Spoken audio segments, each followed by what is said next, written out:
사도행전 15장 말씀을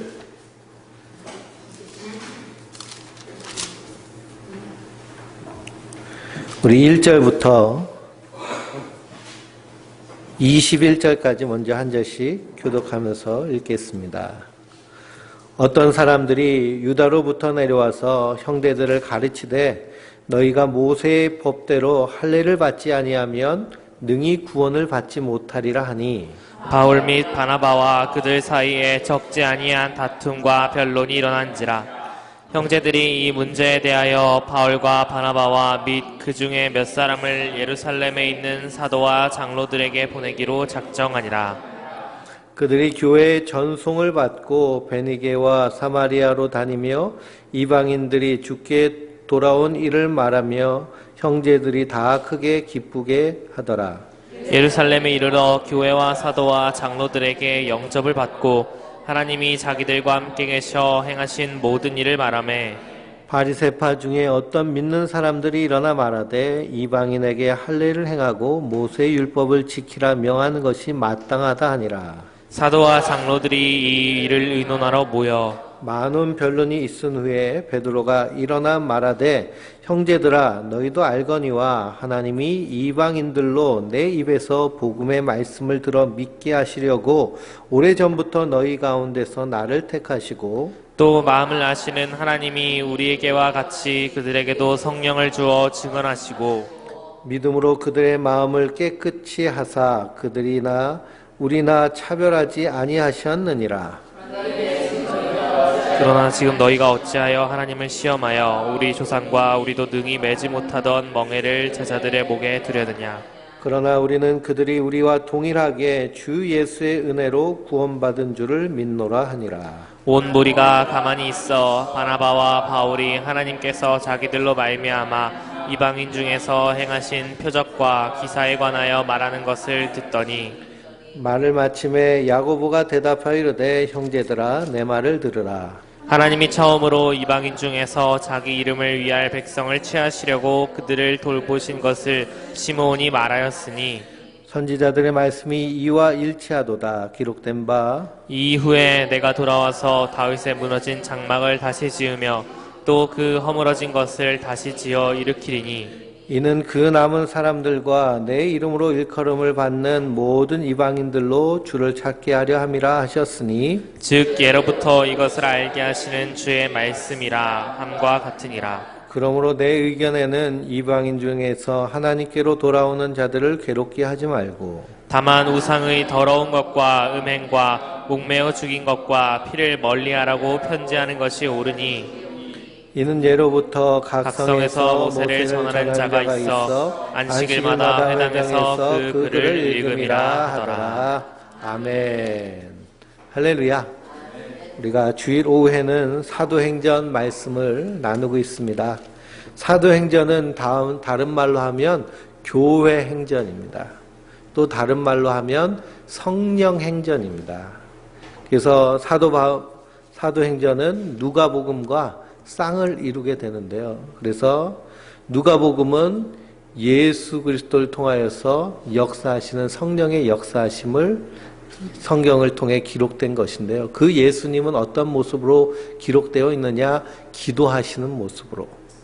그리고 사도행전은 기도하는 교회를 통해서 역사하시는 바로 성령님의 역사하심이 기록된 말씀이 바로 사도행전의 말씀입니다. 그래서 예수님을 통해서 교회를 통해서 하나님이 일하시는데요. 그 일하심 안에는 반드시 성령께서 역사하시는 것이고 성령의 역사함을 받는 성도의 모습은 어떤 모습일까요? 기도하는 모습입니다.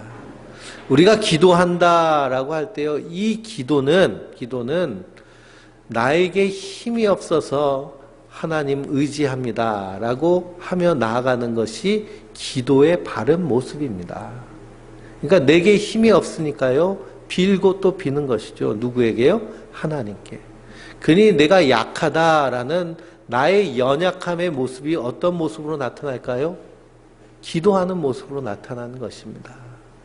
연약하니까 약하니까 아이고 하면서 그런 우울하고 슬픈 모습이 약한 모습이 아니고요. 하나님 보시기에는 기도하는 모습이 약한 모습인 줄 믿습니다. 그러니 우리 성도님들 삶 가운데 힘들고 어려운 일들이 있을 때마다 하나님께 기도하시기 바랍니다. 주님 나를 도와주세요. 인도해 주세요. 우리가 방금 찬양했던 주가 보이신 생명의 길, 이 고백은 욥이라는 구약에 나와 있는 욥기에 나와 있는 사람의 이야기입니다. 이 욥이 큰 고난을 당하고 환난을 당합니다. 그 고난과 환난 가운데요, 한치 앞도 보이지 않는데, 그런데 그가 고백하는 고백은 나의 길을 오직 그가 아시나니, 그분은 하나님이시죠. 하나님이 내 길을 아신다는 것입니다. 우리 인생길을 우리가 아나요? 우리 인생길을 우리가 알지 못합니다. 당장 내일 어떤 일이 우리한테 일어날지요? 알지 못합니다. 그래서 건강하게 지나던 사람도요, 갑자기 사고를 당해서 그래서 반신불수가 되는 사람들이 부지기수입니다. 그러니 우리 인생에 어떤 일이 닥쳐올지 우리는 알지 못합니다. 그러나 누구나 아시나요? 하나님은 아시죠. 그러니 지금 나에게 닥쳐있는 고난과 역경과 환난 가운데서 그 하나님을 신뢰하는 그 신뢰, 신실하신 하나님은, 신실하다라는 말은요, 약속하신다, 약속하신 것을 반드시 이루신다라고 하는 뜻이 담겨져 있습니다. 하나님 우리에게 약속하신 약속이 있잖아요. 성경 66권에 약속된 이 구원의 약속을 반드시 이루실 것을 믿고, 내가 이 땅에서 고난당하고 어려움 당할 때 철저하게 하나님 의지하며 믿음으로 연단되어서, 그래서 그 금이 순금으로 이렇게 태어나기 이전에는 돌덩이입니다. 돌덩이. 그러니까 큰 돌 속에요, 철광석은요, 그 돌이 다 금으로 되어 있는 것이 아니라 큰 돌 속에 금가루 같은 것이 조금씩 들어있는 것, 그것을 철광석이라고 하는데요. 철광석에는요, 1%도 안 되는 금이 들어져 있는데 그것을 뭐라 그래요? 철광석이라고 그래요. 금광석. 그러니까 금광석은요, 그냥 바위예요. 일반인 사람들이 볼 때는 그냥 바위입니다. 그 안에 1%가 들어있으면 이게 무슨 바위가 되는 거예요? 금바위가 되는 거예요. 근데 그 금바위에서 금을 끄집어내기 위해서 어떻게 하느냐? 처음에는 막 무쇠방망이로요, 무쇠방망이 기계로 두들겨가지고 가루를 만듭니다. 그래가지고 곱게 채를 썬 다음에 거기서 걸러져 나온 그런 금과 찌꺼기를 어디에 넣나요? 용광로에 넣어요. 펄펄 끓는 용광로에 넣어가지고 펄펄 끓으면요, 그러면은 찌꺼기 부스러기들은 다 타가지고 없어지고 순수한 금만 나옵니다. 그 금 재련하는 그 공정을 보면요, 다 그 금이 얼마나 그 뜨거운 불 가운데, 그리고 엄청난 압력 가운데 놓여 있는지 모릅니다. 그런데 결국 그것으로 말미암아 순금 99.999%가 돼서 가치 있는 존재가 되는 것이죠. 마찬가지로 하나님은요, 우리가 이 땅에서 하나님의 백성으로, 하나님 나라에 합당한 인생으로 연단시키시고 훈련시키셔서 하나님 앞에 서게 하여 주시는 줄 믿습니다. 성도는 그 믿음을 가지고요, 낙심하지 않고 실망하지 않고 믿음으로 선지자들인 줄 믿습니다. 그래서 우리 약함의 모습이 무슨 모습으로 나타나느냐? 기도하는 모습으로 나타나는 줄 믿습니다. 기도하는 모습. 하나님, 나는 힘이 없어요. 나는 의지할 것이 없어요. 주님만 의지합니다. 주님만 바라봅니다 하며 나아가는 모습이 약함의 모습으로 나타나는 모습인 줄 믿습니다. 그래서 그런 기도하는 교회를 통하여서 하나님의 복음이 증거되어집니다. 이 하나님의 복음은 무엇이냐 하면, 하나님이 사람이 돼서 이 땅에 오셔서 십자가에 달려 죽으시고 부활하신 것이 복음이에요. 왜 그것이 복음이냐 하면, 그것이 우리를 구원하는 하나님의 구원이기 때문입니다. 그래서 이 복음, 구원, 이런 단어들이 참 생소한 단어죠. 그래가지고 구원받으세요 하고 전도를 합니다. 사람들이 교회 전도를 할 때 구원받으세요, 예수 믿고 구원받으세요 그러면은 어떤 좀 괴팍한 사람은 뭐라 그래요? 10원을 주지 왜 구원을 주냐, 이렇게 얘기를 하기도 합니다. 그래서 오늘 1절 말씀해 보니까요. 어떤 사람들이 유대로부터 내려와서 형제들을 가르치되 너희가 모세의 법대로 할례를 받지 아니하면 능히 무엇을 받지 못한다고 그래요? 구원을 받지 못한다라고 말합니다. 할례를 받지 아니하면 구원을 받지 못한다. 근데 이 구원은 할례를 받음으로 받는 것이 아니라 예수 그리스도를 믿음으로 구원받는 것입니다. 그러면 왜 우리가 구원, 쉽게 말하면 구조받아야 될까요? 왜 우리가 이 세상에서 구조받아야 되느냐 하면 이 세상은 심판 가운데 놓였기 때문에 그렇습니다. 그 왜 이 세상은 하나님의 심판과 진노 가운데 놓이게 되었느냐 하면 이 세상은 하나님이 천지를 만물을 창조하셨습니다. 그래서 우리의 믿음의 시작은요. 하나님이 세상을 만드셨습니다. 라는 것에서부터 우리의 믿음이 시작됩니다. 그래서 히브리서를 보면 하나님이 계신 것과 그분을 찾는 자들에게 상 주시는 이심을 믿는 믿음이 가장 원시적인 믿음의 시작입니다. 그러니까 우리가 하나님을 믿는다라고 할 때 나는 하나님을 믿어 라고 할 때 그 믿음은요, 그 하나님이 이 세상 모든 우주를 창조하신 하나님으로 믿습니다. 라는 믿음과 그 하나님 누구도 만드셨어요? 나도 만드셨습니다. 라는 믿음입니다. 그 믿음 위에서 시작되는 거예요. 그래서 이 구원의 사지읒이, 제가 여러 번 말씀드렸죠. 사지읒이 있습니다. 첫째 지읒은 뭐예요? 주인. 사지읒. 이건 꼭 외우셔야 돼요. 꼭. 첫째 지읒은 뭐라고요? 주인. 누가 주인이에요? 이 세상의 주인은 하나님이시고, 내 인생의 주인 누구세요? 내 인생의 주인은 내가 아니라 하나님이세요. 하나님이 주인이세요.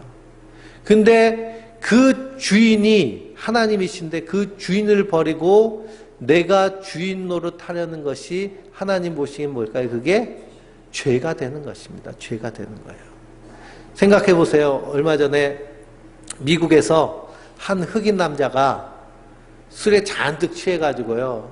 자기 집인 줄 알고 들어가가지고 소파에 팍 앉아가지고 텔레비를 신나게 보고 있는데 진짜 집주인이 들어왔습니다. 근데 진짜 집주인이 누구냐 하면 경찰이에요. 경찰. 여자 경찰입니다. 미국 여자 경찰은요, 한국 여자 경찰하고는 차원이 틀려요. 막 키도 막 170, 180이라고요. 등치가 막 그냥 산만한 그런 여자 경찰이 집에 딱 들어오니까 누가 있는 거예요? 웬 흑인이 자기 소파에 앉아서 텔레비를 보고 있는 겁니다. 그래서 어떻게 했을까요? 미국 경찰은 실탄을 소유하고 다니거든요. 총으로 쏴서 죽였습니다. 총으로 쏴서 죽였어요. 가택 침입죄로. 그래가지고 재판을 했는데 그 경찰은요, 강도인지 알고 쏴 죽였다라고 그러고, 이 사람은 자기 집인데 착각하고 들어왔다라고 해서 그냥 재판을 했는데 누가 이겼을까요? 경찰이 이겼습니다. 경찰이. 미국은 정당 방위가 인정되는 나라이기 때문에요. 경찰이 이겼어요. 그러니 주인이 뻔히 있는데 그 주인을 나 몰라라 하고 주인 노릇하면 우리 성도님들은 어떠세요? 새 차를 멋있는 차를 뽑았는데 갑자기 이상한 사람이 와가지고 타고 가고 자기 차처럼 타고 다니고 그러면 가만 계시겠어요? 네? 경찰에 신고하든지 고소를 하든지 하겠죠. 근데 이 세상의 주인이 하나님이시고 내 인생의 주인이 하나님이신데 누가 주인 노릇하고 있는 거예요? 내가 주인 노릇하고 있고 사람들이 이 세상의 주인 노릇하고 있는 것입니다. 그래서 주인 노릇하면 주인 노릇을 잘하면 되는데 어떻게 하고 있어요? 다 파괴하고 있잖아요. 환경 파괴, 온갖 파괴. 그래서 하나님이 주인이신데 인간이 주인 노릇하는 것이 하나님 보시기에 그것이 바로 죄입니다. 죄. 그래서 성경에서 말하는 죄는요. 성경에서 말하는 죄는 세상과 윤리 도덕적으로 말하는 죄와는 틀립니다.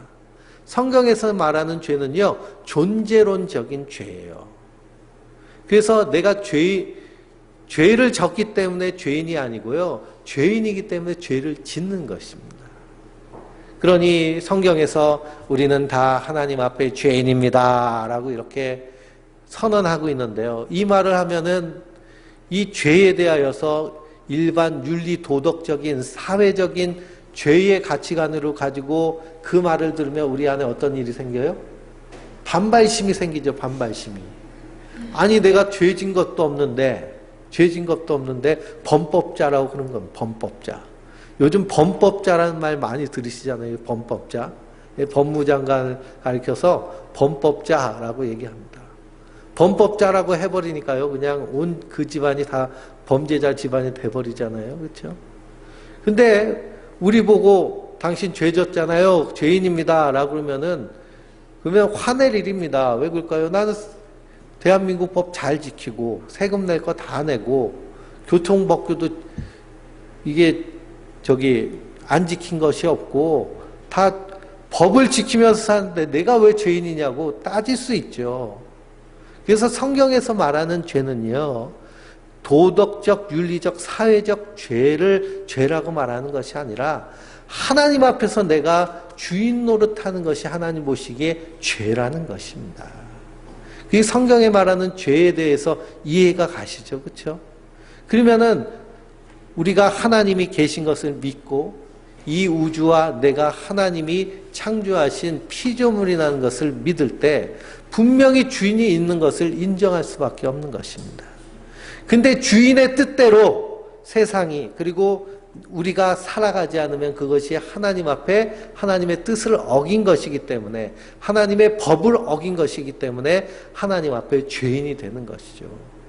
그래서 두 번째 지읒이 뭐예요? 죄인입니다. 첫 번째 지읒은 주인, 두 번째 지읒은 죄인. 우리가 왜 죄인이에요? 주인을 몰라보고 내가 주인 노릇한 것이 죄인 것입니다.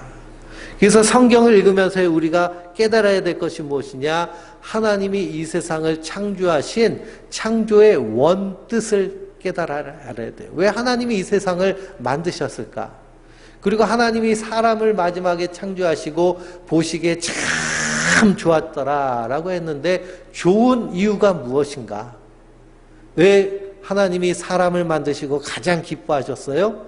하나님의 형상에 따라서 만드셨기 때문에. 우린 누구의 형상을 따라서 만들어진 자들이에요? 하나님의 형상에 따라서. 그러니까 나는 누구를 닮았어요? 하나님을 닮았어요. 누구를 닮았다라고 할 때요, 누구를 닮았다라고 할 때 우리 성도님들 저희 아이들을 보면서 누구를 닮았다고 생각해요? 저를 닮았다고 생각하잖아요. 그렇죠? 지금은 많이 변했는데요, 아기 때는요 더 닮았어요. 그래서 저희 큰애가요 초등학교를 가는데 얼마나 그냥 그 말괄량인지요, 그냥 퍽하면 뭘 빼놓고 갑니다. 빼놓고 가요. 근데 하루는요 도시락도 빼놓고 가고 뭣도 빼놓고 가고. 그래서 제가 이제 그 뭐 빼먹은 걸 가지고 학교에 갔습니다. 학교에 갔는데 선생님이 저를 한 번도 본 적이 없어요. 저를 생전 본 적이 없는 선생님인데요, 학기 초라서. 제가 창문 곁으로 이렇게 빼꼼히 보면서 이게 수업 중인지 수업 끝났는지 이렇게 보고 있으니까요, 교실마다 창문이 옆에 있잖아요. 그러니까 선생님하고 저랑 눈이 마주쳤어요. 그러더니 선생님 저 처음 보시거든요. 근데 누굴 불러요? 예? 저희 딸을 보고요, 야 아빠 왔으니까 가보라 그런 거예요. 그게 닮은 겁니다. 부모와 자식은 닮죠. 하나님이 우리를 어떻게 만드셨어요? 자녀와 같이 만드셨습니다. 그래서 하나님 우리를 향하신 뜻이 계세요. 그건 뭐냐? 하나님의 사랑에 따라서 우리가 이 땅에서 하나님을 사랑하고 나를 사랑하고 이웃을 사랑하고 세상을 사랑하는, 세상을 어떻게 사랑하느냐? 하나님의 뜻대로 경영하는 그런 삶을 살기를 하나님 원하시는 것입니다. 근데 우리 성도님들은요, 거울 보시면서 100% 만족하시나요? 예? 100% 만족하세요? 거울 보시면 좋아 그러세요? 예? 이제 나이의 숫자가 먹어가면 먹어갈수록 거울 보시기 싫을 때가 많잖아요. 그렇죠? 그전에는 눈꼬리도 올라갔는데 점점 어떻게 되고? 처지고, 입도 올라갔는데 점점 처지고, 그리고 입가에, 눈가에, 목가에 뭐가 잔뜩 있고, 주름이 잔뜩 있고, 하는 그런 모습을 보면서요, 자기 자신에 대해서 만족하는 모습이 없습니다. 근데 하나님 보시기엔 어떻다고 그러셨어요? 참 좋았더라 그랬는데. 그냥 하나님 보시기에는 우리 있는 모습 그대로가 참 좋은데, 우리는 우리 모습 스스로를 싫어하는 거예요, 스스로를. 그런 모든 것들이 하나님 앞에 뭐가 되는 거예요? 죄가 되는 것입니다. 왜 그럴까요? 하나님의 원뜻을 몰라버렸기 때문에. 그래서 그 원뜻을 회복해가는 것이 구원받은 성도의 모습인 줄 믿습니다. 뿐만 아니라 이 깨어진 세상, 그래서 이 죄로 말미암아 이 세상, 하나님의 만드신 이 세상은 깨어져 버렸다라고 성경에서 말하고 있습니다. 세상이 하나님의 뜻에서 깨졌어요. 그래서 이 세상 가운데서 계속 이렇게 살다 보면 결국 하나님이요, 심판을 작정하셨는데 이 세상에서 하나님의 뜻을 저버린 저 원수들, 그 원수 뒤에는 악한 마귀가 있는데요. 그 마귀와 함께 이 깨어진 세상 가운데서 스스로 왕노릇하는 인생들을 하나님 심판하시기로 작정하셨습니다. 그러니 이 심판에 작정된 곳에서 우리가 구출받아야 돼요? 안 그러면 그냥 여기 살아야 돼요? 구출받아야 됩니다. 그래서 우리를 구원하실 그 구원자가 이 땅에 오신 분이 예수님이십니다. 그래서 우리를 어떻게 구원하셨느냐 하면 우리의 죄값을 다 치르심으로 구원하셨습니다. 우리의 죄값이 어떤 죄값이냐? 의로운 사람의 피를 흘려야 우리의 죄가 용서받는 것입니다. 그래서 하나님이 사람이 돼서 이 땅에 오셔서 우리의 죄를 대신 지시고 십자가에 달려 죽으셨습니다. 그러니 이 십자가를 바라보면서 우리가 생각해야 될 것은 무엇이냐? 원래는 이 십자가에 누가 달려 죽어야 돼요? 내가 달려 죽어야 됩니다. 그게 나의 죄값이에요. 근데 그 값을 누가 치르셨어요? 예수님이 대신 치르셨어요. 그래서 그분이 나를 대신 값을 치고 구원하셔서 값으로 사셨습니다. 이것을 속량하셨다라고 합니다. 속량이라는 말은요, 노예를 값을 주고 샀다라는 것입니다. 우리를 값을 주고 사셨어요. 그래서 우리의 값은 어떤 값이에요? 우리의 값은 예수님의 목숨값이에요. 그러니까 우리는 가치가 있어요? 가치가 없어요? 엄청난 가치를 가지고 있죠. 하나님의 몸값으로 우리를 구원하셨기 때문에. 그러므로 복음은요, 이 십자가입니다. 예수님이 우리를 대신해서 죄값을 치르셨다는 거예요. 그 예수를 믿는 자마다 하나님이 그 값으로 구원하여 주신다는 겁니다.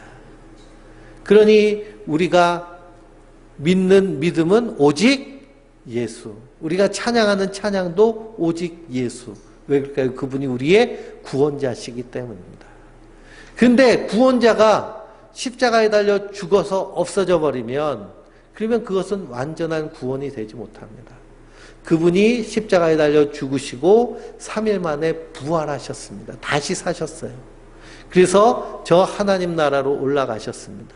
그러면서 주님께서 약속하셨죠. 내가 다시 와서 나 있는 곳으로 너희를 영접하여 드리리라 라고 하십니다.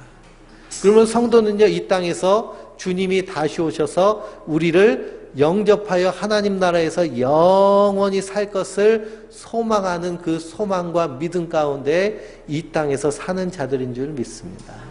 근데 이 땅에서 사는데요, 그냥 사느냐? 그것이 아니라 우리의 인생의 방향과 목적이 완전히 180도 뒤바뀐 것입니다. 이전에는 나를 위해 살았다면 이제는 누구를 위해 사는 거예요? 하나님을 위해 사는 거예요. 하나님을 위해 산다는 것은 뭐냐? 하나님의 창조의 원뜻을 이루어가며 사는 거예요. 그래서 하나님을 사랑하고, 하나님을 사랑하는 모습은 어떤 모습으로 나타나느냐? 예배하는 모습으로, 그리고 기도하는 모습으로, 하나님의 계명을 지키는 모습으로, 그 하나님의 사랑으로 나를 사랑하고 나의 있는 모습 그대로를 사랑하고 그리고 그 사랑으로 이웃을 사랑하고 이웃을 사랑할 때 어떻게 사랑해요? 나에게 잘해주는 사람에게만 사랑하는 그 사랑이 아니라 내가 이 큰 사랑을 받았으니 서로 사랑하고 섬기는 모습 그리고 세상을 하나님의 뜻대로 경영하는 것 이것이 성도가 이 땅에서 살아가는 삶의 이유와 목적인 줄 믿습니다.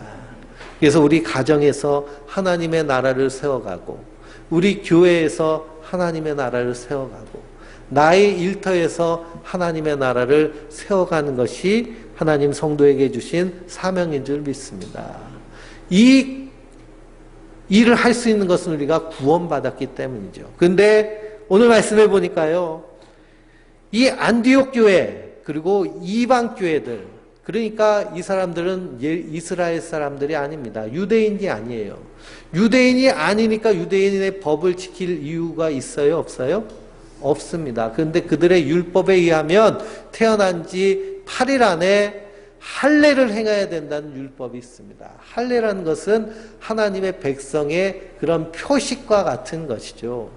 그러니 그들이 와가지고 이 이방 사람들에게 외국 사람들, 외국인데 예수님을 믿는 이 헬라에 살고 있는 사람들에게 할례를 받지 아니하면 구원받지 못한다라고 가르치고 있는 것입니다. 이건 제대로 가르치는 거예요? 잘못 가르치는 거예요? 잘못 가르치는 겁니다. 우리의 구원은 오직 예수 그리스도의 이름만으로 우리가 구원받는 줄 믿습니다. 그래서 11절 말씀에 뭐라고 그래요? 우리는 그들이 우리와 동일하게 주 예수의 은혜로 구원받은 줄을 믿노라 라고 하십니다. 주 예수의 은혜가 바로 십자가의 은혜입니다. 우리가 죄인인 것을 깨닫고 하나님 우리를 살려주세요. 구원해 주세요. 하나님이 사람이 돼서 이 땅에 오셔서 내 죄를 대신해서 십자가에 달려 죽으셔서 피값을 치러주세요 하고 요청해서 하나님이 그렇게 행하셨나요? 아니요. 우리는 죄인인지도 모르고 사는 겁니다. 심판 가운데로 가는 것도 모르고 사는 겁니다. 그래서 모르고 사는 사람들의 특징은 뭐예요? 죽음을 생각하지 않고요. 죽음 이후의 삶에 대해서 그냥 무시하려고 하고 죽음 이후에 될 일에 대해서 알려고 하지 않고 그래서 상갓집에 가면은요. 그 죽음의 앞에서 사람들을 뭐 하고 있어요? 잔뜩 술 먹고 취해 있습니다. 왜 그럴까요? 생각하기 싫기 때문에 그렇습니다. 이 땅만 소망하며 사는 사람들은요. 그런 엄청난 충격인 것이죠. 그러니 이것을 깨닫게 하시고 그리고 예수를 믿게 하시는 그것 전부가 하나님 우리에게 주시는 은혜인 줄 믿습니다. 은혜란 것은 어떻게 주어지나요? 하나님의 선택적인 사랑에 의해서 주어지는 것이고 거저 주어지는 것입니다. 그래서 사도행전 13장 40절을 보면 사도 바울이 바나바와 함께 복음을 증거하는데 하나님의 말씀을 찬송하여 영생을 주시기로 작정된 자는 다 믿더라 라고 성경은 기록되어 있습니다. 그러니까 하나님께서 구원하시기로 작정된 자가 있다네요. 작정된 자. 그 작정된 자는요 14만 4천 안에 들어와서 성경 공부하고 시험 봐가지고 패스해야 작정된 자가 되나요? 아니요. 하나님의 은혜로 되어진 줄 믿습니다. 그리고 우리가 예수 그리스도를 믿고 저 영원한 하나님 나라를 소망하는 그 소망 가운데 있는 믿음과 소망과 사랑이 우리에게 있다면 그 우리 안에서 하나님이 은혜로 부어주시는 하나님의 은혜인 줄 믿습니다. 그래서 하나님의 구원은요 은혜로 주어지는 것이지 우리가 시험 보고 공부하고 해서 되는 것이 아닙니다.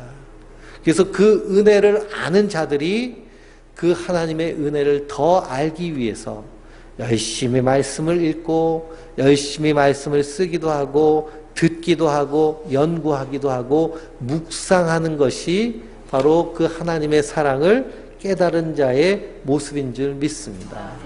그래서 남자와 여자도 서로 연애를 시작하면 그러면은 열심히 아주 그냥 틈나는 대로 뭐 해요? 만나요, 만나. 못 만나면 어떻게 해요? 계속 카톡하고 문자하고 전화하고. 저도요, 연애를 하는데 저 때는 그 핸드폰이 처음 초창기에 나올 때라서요. 그래서 여러 가지 그 핸드폰이 있었는데 그 017 핸드폰 가운데는 24시간 무제한 통화를 할 수 있는 핸드폰이 있었어요. 핸드폰 2대를 이렇게 같이 구입을 하면, 묶어 놓으면 이 2대끼리는요, 무료로 전화를 하는 겁니다. 통화료가 없어요. 이게 후발주자이기 때문에, 후발주자이기 때문에 뭐 KT나 SK나 그런 사람들한테 손님을 뺏기니까 그런 이렇게 상품이 있었습니다. 그래서 연애할 때 그걸 딱 가입을 했어요. 가입을. 전도사 시절에 핸드폰 2대를. 그러면 둘이 통화할 땐 뭐예요? 공짜잖아요. 그렇죠? 공짜.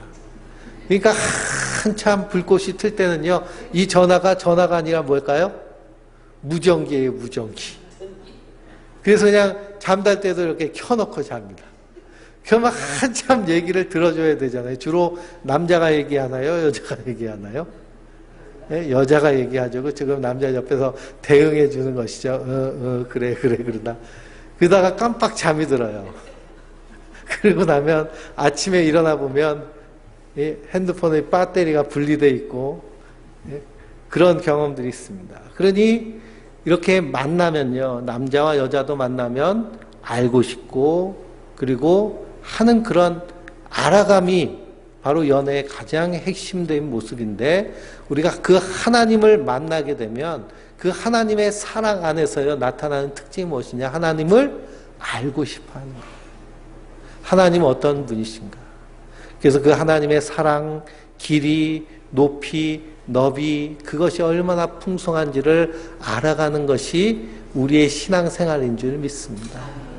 그래서 하나님을 향한 사랑은요, 우리가 예배로 나타나는 것인데, 예배 시간에 가장 많은 시간을 할애하는 하는 것이 어떤 시간이에요? 말씀 듣는 시간이잖아요. 그렇죠?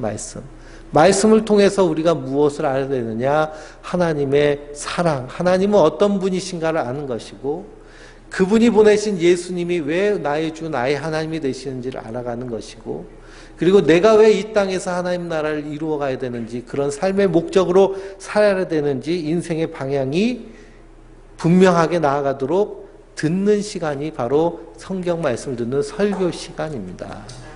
그래서 하나님을 알아가는 것이 우리 신앙의 목적인 거예요. 그래서 이것이 은혜로 주어진 것입니다. 은혜로 주어졌다라는 것은 원인이 나에게 있어요, 없어요? 나에게 있는 것이 아니에요. 그렇기 때문에 내 의를 자랑하는 것이 아니라 하나님의 은혜를 자랑하는 것입니다. 그 은혜로 구원받은 자는 그 사랑에 감사하여서 사는 것이 성도의 모습인 줄 믿습니다. 그런데 이렇게 하나님의 은혜로 구원을 받았는데 자꾸만 이 율법주의자들, 그래서 초대교회로부터 기독교 2000년 역사는요, 영적인 전쟁의 역사입니다. 영적인 전쟁의 역사. 그래서 이단들이 계속 나와요. 그래서 이 율법주의 이단이 나옵니다. 이 율법주의 이단이 우리나라에도 있어요. 그렇죠? 제7일 안식교라든지 안상홍 뭐죠? 네, 하나님의 교회, 그래서 안상홍 증인회. 이런 데는요, 구약의 율법을 지켜야 된다라고 말합니다. 구약의 율법을 지켜야 된다. 그래서 그냥 그 율법을 지키기 위해서 제7일 안식교 같은 데는 군대도 안 가잖아요. 그렇죠? 군대 안 가고 3년 동안 감옥에 들어가고 집 총거부를 하고, 하나님은 평화의 하나님이신데 우리가 어떻게 총칼을 들고 하나님께 절하지 않고 하나님을 섬기지 않고 나라를 섬기냐라고 하면서 그렇게 하는 사람들이 그런 모습입니다. 율법을 지켜야 된다. 그래서 그 사람들은 주일날 안 모이고 언제 모여요? 토요일날 모여가지고 예배드리고 안식일 지킨다. 뭐 그렇게 합니다. 율법주의. 그리고 이원론. 그래서 이 세상과 하나님 나라를 완전히 분리해 놓고 믿는 사람들, 구원파가 그렇고요. 신비주의, 신사도 운동, 이런 모습.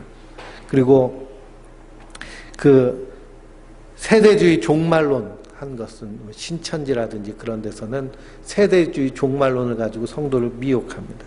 이 모든 이단들이요 끊임없이 공격을 하고 있는데 지금 오늘 말씀 사도행전 15장에서는 이 율법주의가 문제가 되는 겁니다. 이 율법을 지켜야 된다는 거예요. 근데 성경은 분명히 말씀하고 있습니다. 율법은 우리가 죄인임을 깨닫게 하는 것이에요.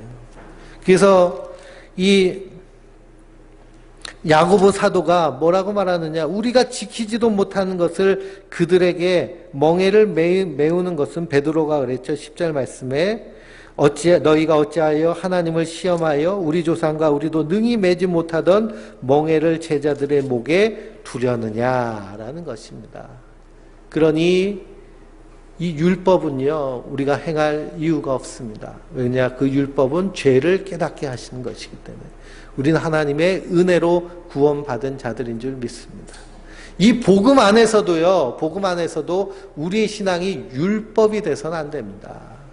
우리가 예배 드리는 것도요 의무 이전에 예배는 하나님의 은혜이며 성도의 권리입니다. 이 예배를 통해서요 그 하나님의 사랑을 충만히 경험하는 것이 예배예요. 예배는 성도의 권리이고요 하나님의 은혜를 누릴 그런 은혜의 통로입니다. 근데 그 예배가 의무가 돼버리면, 의무감으로 나와버리면, 그러면 거기에는 의무감으로 나와버리면 그것이 율법이 되어버리는 것이죠. 그러므로 우리가 하나님 앞에 나가서 예배 드린다라는 건 성도의 마땅한 권리이고, 그리고 그 하나님의 은혜의 통로이며 우리의 사랑의 표현인 줄 믿습니다. 모든 우리의 신앙의 행위들이 마찬가지입니다. 절대로 의무가 돼서는 안 되고요 사랑이 돼야 되고, 그리고 그것이 하나님을 사랑하는 그 뜨거운 열망 가운데서 우리가 기쁨으로 행해야 될 줄 믿습니다. 그래서 이 예루살렘에서 회의가 일어났는데요 결국 결론은 무엇이냐? 28절부터 29절을 한번 읽어보겠습니다. 28절과 29절입니다. 성령과 우리는 이 요긴한 것들 외에는 아무 짐도 너희에게 지우지 아니하는 것이 옳은 줄 알았노니, 우상의 제물과 피에 목매인 준 것과 음행을 멀리할지니라. 이에 스스로 상가면 잘 되리라. 평안함을 원하노라 하였더라. 아멘.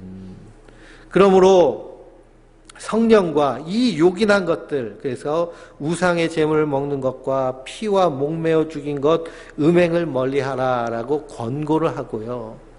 성령과 라고 하는 이 성령은 하나님의 말씀에 따라서 살 것을 권고하는 것입니다. 그러니 우리의 신앙은요 율법처럼 얽매여서는 안 되고 그리스도 안에서 자유한 자입니다. 그리스도 안에서 자유한 자지만 사도 바울은 뭐라고 그래요? 하나님의 사랑에 매여 있다라고 합니다. 그 사랑에 감사하여 예배하는 것이고, 하나님의 은혜 없이는 살 수 없는 자이기 때문에 기도하는 것이고, 그리고 그 놀라운 하나님의 사랑이 날마다 경험되기 때문에 하나님을 찬양하는 모습, 이것이 온전한 신앙의 모습인 줄 믿습니다. 그러므로 하루하루 우리의 삶 가운데 하나님의 일하심을 경험하며 우리의 신앙이 하나님을 향한 경외감으로 가득 차 있으면 날마다의 삶이 사도 바울의 그 탄성과 같은 고백처럼 날마다 새롭도다라는 고백처럼, 내 겉사람은 후패하나 내 속은 날로 새롭도다. 이것이 하나님과 동행하는 사람들의 모습입니다. 그러므로 한 주간 동안 하나님과 동행하며 하나님의 그 풍성한 사랑 안에서 기쁨과 감사로, 내가 이 큰 사랑을 받았으니 내가 이 땅에서 하나님을 사랑하고 나를 사랑하고 이웃을 사랑하고 세상을 사랑으로 경영하는 것이 마땅함으로 그렇게 기쁨으로 행할 수 있는 그런 하나님의 사람들 되시길 주님의 이름으로 축원드립니다.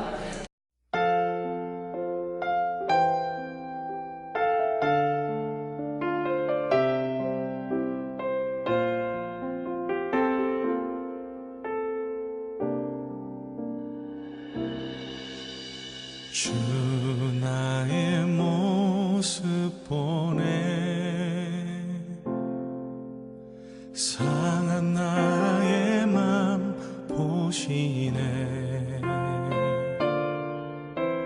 주 나의 눈물 안에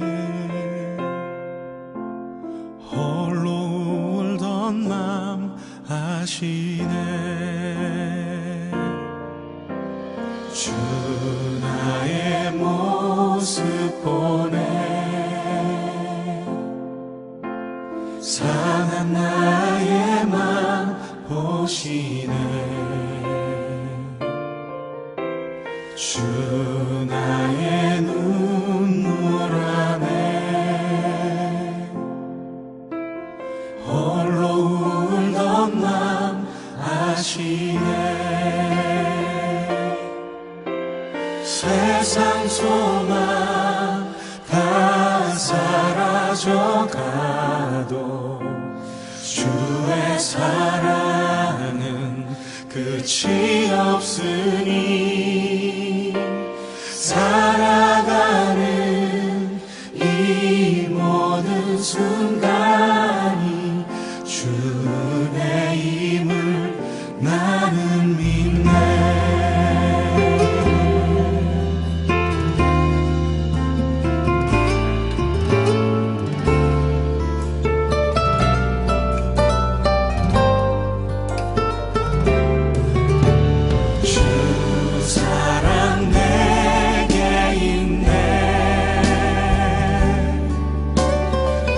사랑이 날 채우네.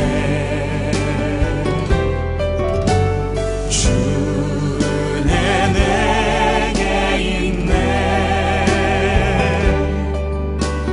그 은혜로 날 세우네. 세상 소망 다 사라져가도 주의 사랑은 끝이 없으니 살아가는 이 모든 순간이 주 은혜임을 나는 믿네. 세상 소망 다 사라져가도 주의 사랑은 끝이 없으니 살아가는 이 모든 순간이 주 은혜임을 나는 믿네. 주 은혜임을 나는 믿네.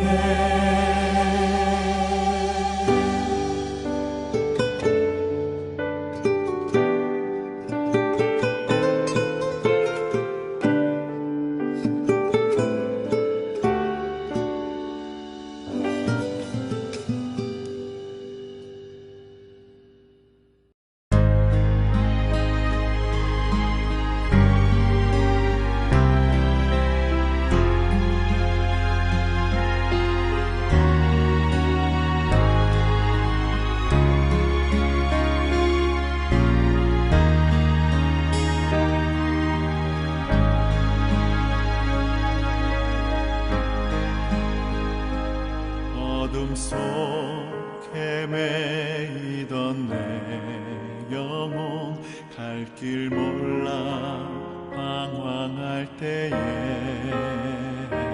주의 십자가 영광의 그 빛이 나를 향해 비추어 주셨네. 주홍빛보다 더 붉은 내 죄 그리스도의 피로 씻기어 완전한 사랑 주님의 은혜로 새 생명 주께 얻었네. 그대 아니면 나서지 못하네.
하셨네 완전하신 그 은혜로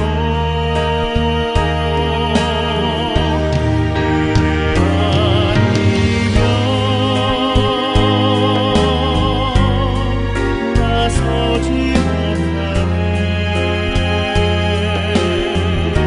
십자가의 그 사랑 능력 아니면 나서지 못하네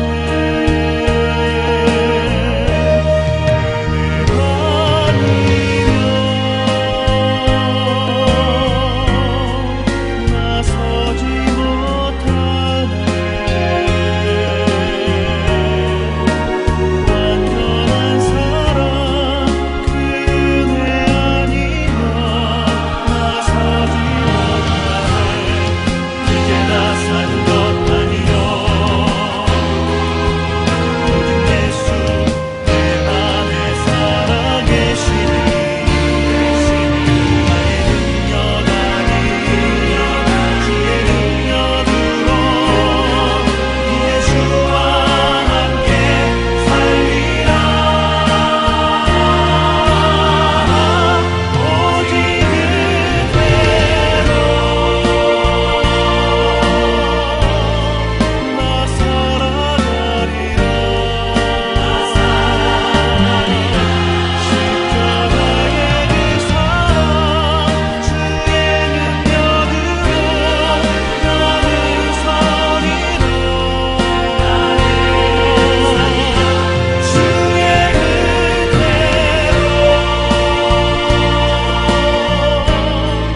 나 살아가리라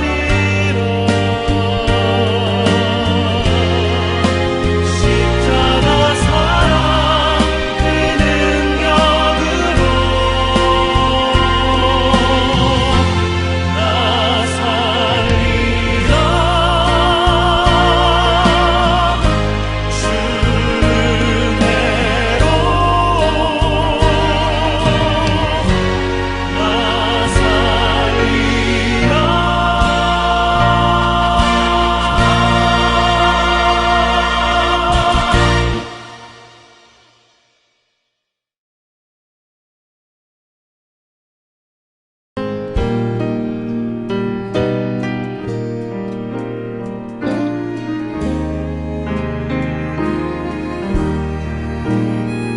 Precious Lord, take my hand, lead me on, let me stand. I am tired, I am weak, I am worn. Through the storm, through the night, lead me on to the light. Take my hand, precious Lord, lead me home. When my way grows drear, precious Lord, linger near when my life is almost gone. Hear my cry, hear my call, hold my hand lest I fall. Precious Lord, take my hand, lead me home.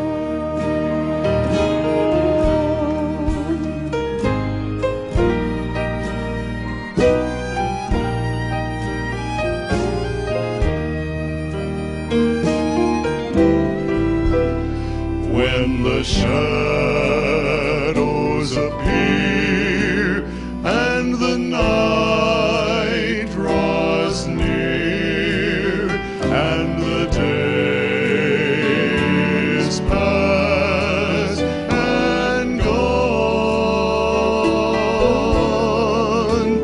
at the river I stand, guide my feet, hold my take my hand, precious Lord, lead me home. Precious Lord, take my hand, lead me on, let me stand. I am tired, I am weak, I am worn. Through the storm, through the night, lead me on to the light. Take my hand, precious Lord, lead me home. Take my hand, precious Lord, lead me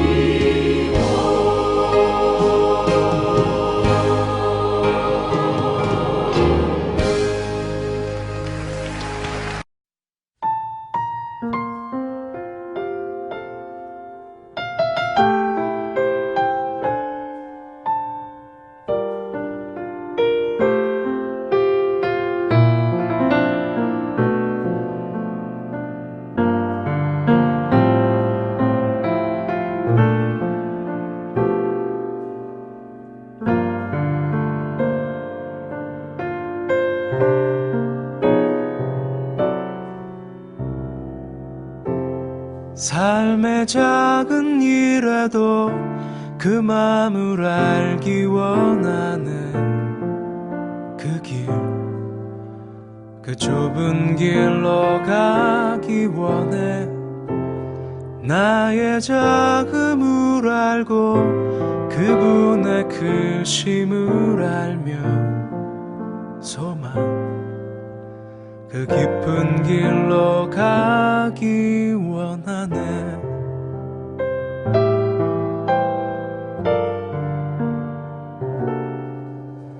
저 높이 솟은 산이 되기보다 여기 오름직한 동산이 되길, 내가 아는 길만 비추기보다는 누군가의 길을 비춰준다면, 내가 노래하듯이 또 내가 얘기하듯이 살길, 난 그렇게 죽기 원하네. 삶의 한 절이라도 그분을 닮기 원하네. 사랑, 그 높은 길로 가기 원하네.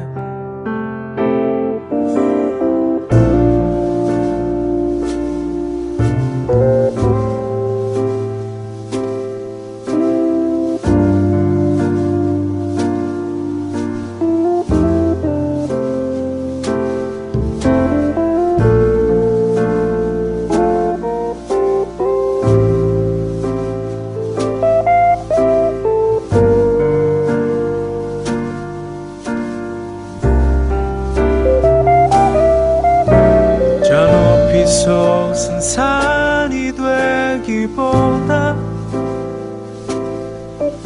여기 오름직한 동산이 되길, 내가 아는 길만 비추기보다는 누군가의 길을 비춰준다면, 내가 노래하듯이 또 내가 얘기하듯이 살길, 난 그렇게 죽기 원하네. 삶의 한 절이라도 그분을 닮기 원하네. 사랑, 그 좁은 길 가기 원하네. 그 깊은 길로 가기 원하네.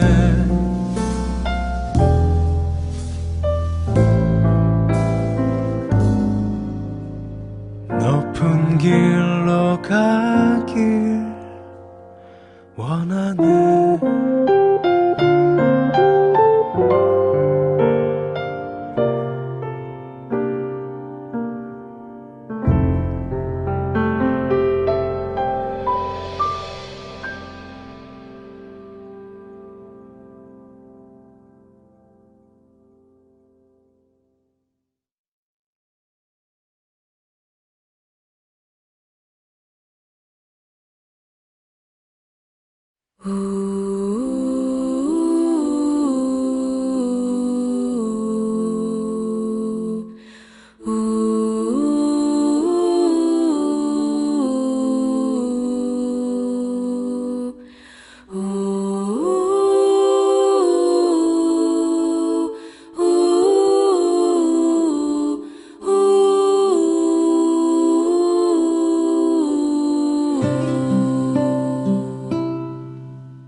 작은 갈대 상자 물이 새지 않도록 역청과 나무진을 칠하네.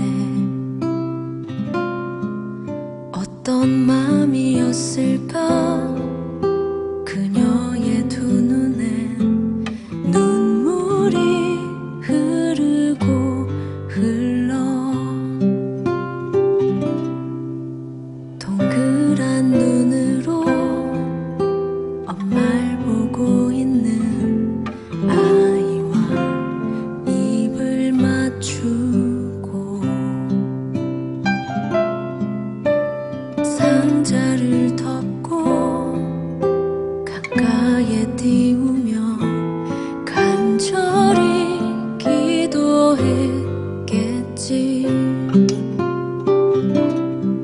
정처 없이 강물에 흔들흔들 흘러내려가는 그 상자를 보며 눈을 감아도 보이는 아이와 눈을 맞추며 주저앉아 눈물을 흘렸겠지. 너의 삶의 참 주인, 너의 참 부모이신 하나님 그 손에 너의 삶을 맡긴다. 너의 삶의 참 주인, 너를 이끄시는 주 하나님 그 손에 너의 삶을 드린다.